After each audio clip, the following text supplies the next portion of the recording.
બાળ વૈજ્ઞાનિક પ્રદર્શન અને કલા ઉત્સવ પીપલ્લા પ્રાથમિક શાળામાં આયોજન કરવામાં આવ્યું. ગુજરાત શૈક્ષણિક સંશોધન અને તાલીમ પરિષદ ગાંધીનગર પ્રેરિત જિલ્લા શિક્ષણ અને તાલીમ ભવન ભાવનગર જિલ્લા પંચાયતના શિક્ષણ સમિતિ ભાવનગર આયોજિત કરવામાં આવ્યું હતું.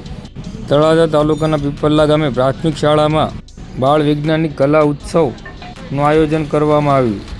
પ્રાથમિક શાળાના વિદ્યાર્થીઓમાં ગણિત, વિજ્ઞાન, પર્યાવરણ પ્રત્યે અભિરુચિ કેળવાય અને વિવિધ કૌશલ્ય વિકસે એવા શુભ આશયથી બીઆરસી કક્ષાનું બાળ વૈજ્ઞાનિક પ્રદર્શન 2024-25નું આયોજન કરવામાં આવ્યું, જેમાં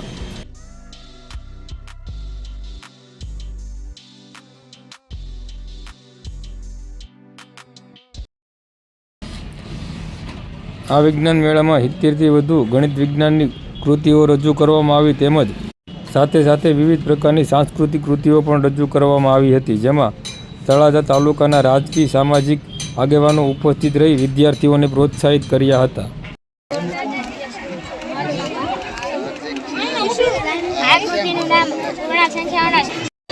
નમસ્તે.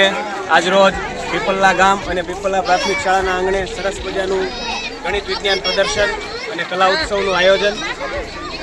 તળાજા તાલુકા કક્ષાના આયોજનની અંદર 70થી વધારે ગણિત વિજ્ઞાન પ્રદર્શનની કૃતિઓ તેમજ સાથે કલા ઉત્સવની 4 સ્પર્ધા જેવી કે ગાયન, વાદન, કવિ અને તેમજ ચિત્ર સ્પર્ધાની અંદર અલગ અલગ બાળકોએ છે ભાગ લીધેલો. અને આ આખો કાર્યક્રમ જે છે જેમના નેજા નીચે થયો છે એવા તળાજાના બીઆરસી શ્રી પરેશભાઈ પંડ્યા તેમજ સમગ્ર પીપલ્લા શાળાનો સ્ટાફ અને પીપલ્લા ગ્રામજનોએ ભારે જહેમત ઉઠાવી અને આ કાર્યક્રમ જે છે સારી રીતે સંપન્ન કર્યો છે. સાથે અહીંયા તળાજા તાલુકામાંથી આવેલા તમામ બાળવૃંદો, ગુરુજીઓ અને સાથે જે સર્વ અધિકારીગણ અને માનનીય પદાધિકારીગણ છે એમની પ્રેરક ઉપસ્થિતિ હતી. બાળકોને ખૂબ જ એમને જે છે ઉત્સાહ પૂરો પાડ્યો અને આખો આ સમગ્ર કાર્યક્રમ જે છે જે તાલુકા કક્ષાનું આયોજન છે અને આ આયોજન અહીંયા છે ખૂબ સારી રીતે આપણને જોવા મળ્યું છે. જય હિન્દ, જય ભારત.